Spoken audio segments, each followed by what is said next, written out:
And of course, it goes without saying that you should ensure that your passport is still valid.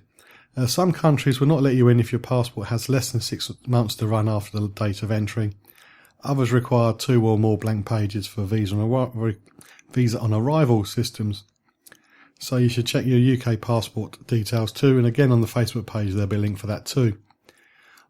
Please bear in mind that although you may be following the requirements of the country, entry requirements for your passport, it's not unusual or unheard of for check-in staff at airlines to refuse you to fly because they believe that you need 6 months or more, even though you don't. In America, you don't. You just need it to be long enough for your stay, and that's it.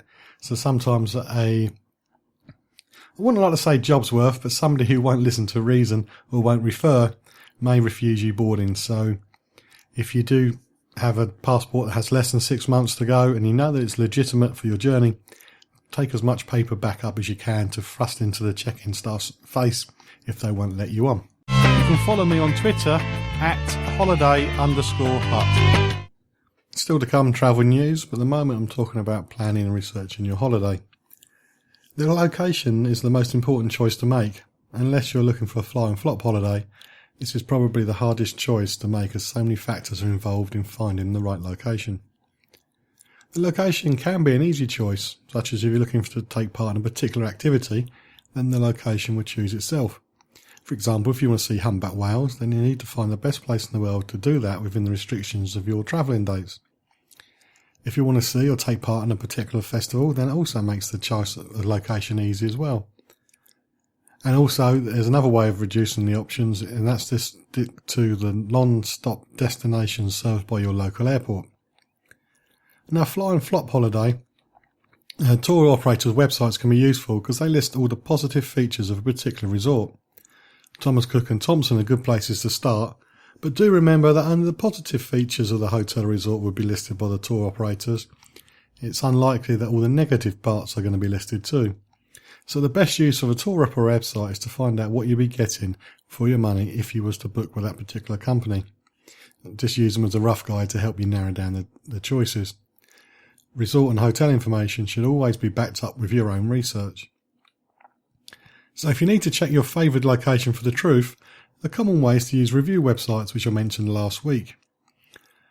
And if you're researching an unusual trip, then you may have to use multiple websites to find out exactly what you're needing, because a lot of people copy each other, something to be very careful about. And of course, there's always the Foreign and Commonwealth Office, which I mentioned a few moments ago. But the weather is important to people too.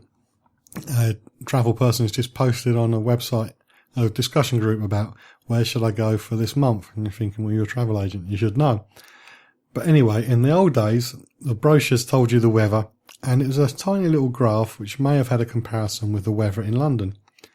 It didn't really tell you much, such as it was wet because of monsoons or because of typhoons or hurricanes, just basic colour blocks. So when looking at a summer holiday in the Caribbean, for example, I used to be shocked when I was a travel agent by those who didn't know about hurricane season, who would tell me that it wasn't hurricane season when they went last year. I came across quite a few people who have been misled by travel professionals in the past. Keeping with hurricane season, I had one case where a customer wanted a honeymoon, and I explained about the Atlantic hurricane season, but another travel agent recommended Aruba and said it was not in the hurricane belt. Now, this was not strictly true, because you never know where a hurricane's going to go, and even Aruba's own tourist board used to mention that it wasn't hit by hurricanes, so you can't blame the travel agent for giving the wrong information. Using the internet, I was able to provide copies of studies on hurricanes on this particular island by the Dutch government. I also explained how hurricanes 100 miles away can cause weather problems locally. Anyway, she didn't like the information I provided. She went with the other travel agent, and would you know it, that the month of her honeymoon, the Aruba was flooded by a Hurricane Felix, which didn't hit the island but still flooded it. So finding the weather is very important. There's going to be a list of weather websites at facebook.com/John Guinn Travel Show to help you make the weather, help you to find the weather information so you can make the right choice for when you want to travel. If you've seen the list I'm going to put on Facebook and you have your own favourite websites, then please do update the list with your own preferred websites, because nobody knows everything, although I am quite a bit of a know-it-all. Checking it out before you check in on the John Guinn Travel Show on ukhealthradio.com.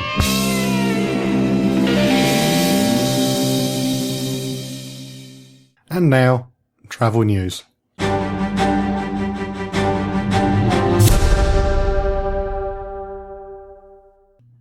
Travellers using Eurostar could face cancellation or delays over Easter due to strike action.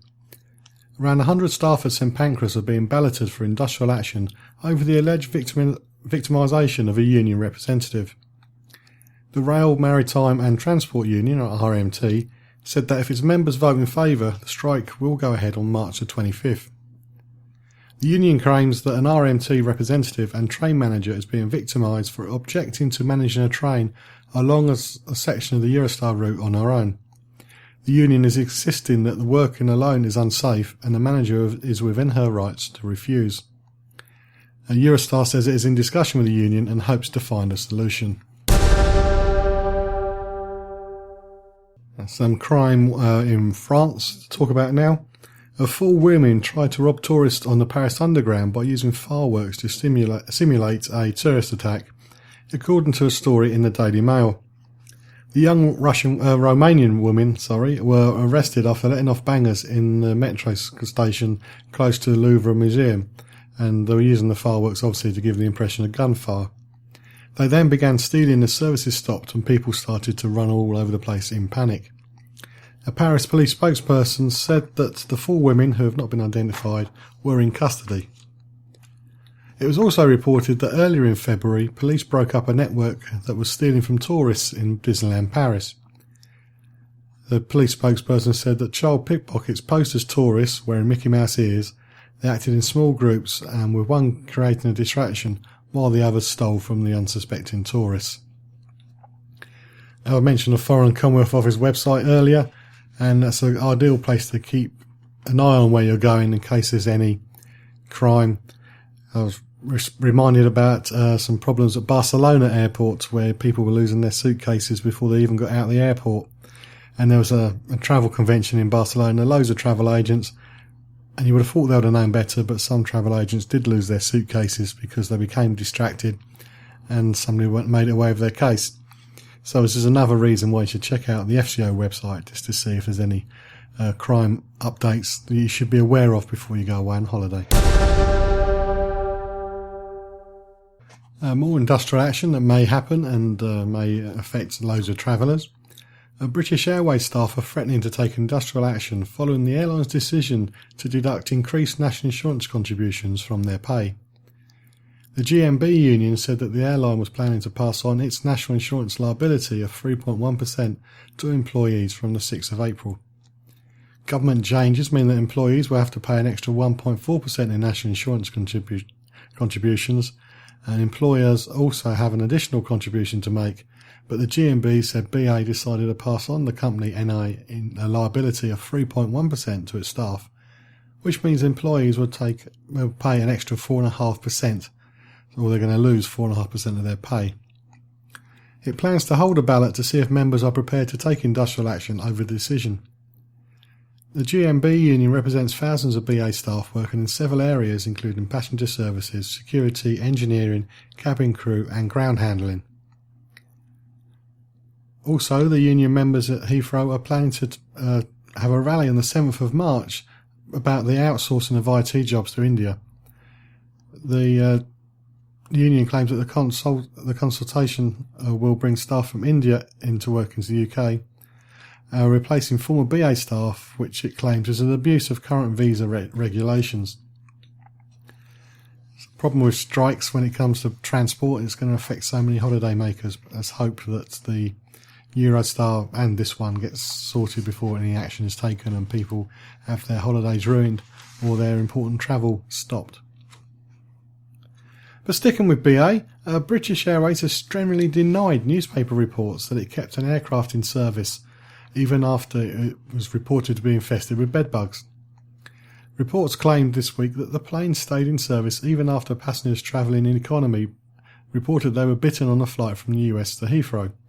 Apparently, the report says that the engineers were too busy to fumigate the plane. Passengers travelling on the same aircraft later complained they were bitten on a flight from Cape Town to Heathrow. And after this occasion, the aircraft was treated. However, a BA spokesperson said it wasn't true that there had been no time to disinfect the aircraft, and insisted that the aircraft would not have been left in service if it had been aware that this was an issue. He said that 2 bedbugs were found on the 747, which he said was treated immediately. Bedbugs are more usually found in mattresses, but they can travel on people's clothing and soft furnishings, and they can live without food for up to a year. It can be very, very difficult to get rid of. As they're tiny, they can be hard to spot, but they're usually found hiding in the seams of fabric, and they're normally darkish brown in colour, and they turn black after feeding on human blood. I hope you're not eating right now. Apparently in 2001, BA was forced to ground a 747 after a passenger claimed she was bitten by bedbugs on 2 separate flights. I've posted a video at facebook.com/John Guinn Travel Show, and it's how to check for bedbugs when you come into a hotel room for the first time.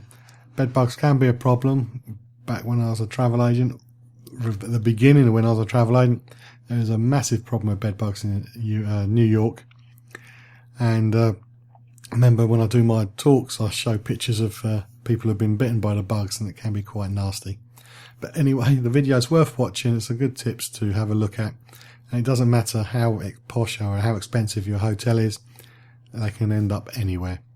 If you've been bitten by bedbugs while you've been on holiday, how did your travel company deal with the problem? Please share your experiences at facebook.com/John Guinn Travel Show. And that's the end of this week's travel news.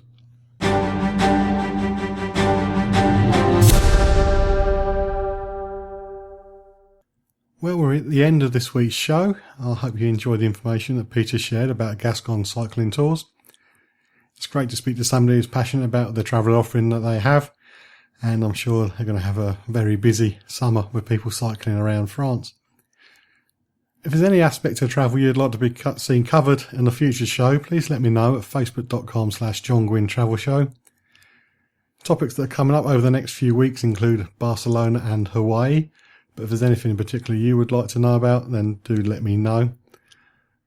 And if you've got any tips on how to find the right weather and how to find the best location for your holiday, again, facebook.com/John Guinn Travel Show to share your tips. And all the websites I've mentioned will be listed, or links to where the websites can be found will be listed at my Facebook page when the podcast for the show goes up. And I do hope you can join me next week on the Travel Show with John Guinn on ukhealthradio.com, where each week I'm checking it out before you check in.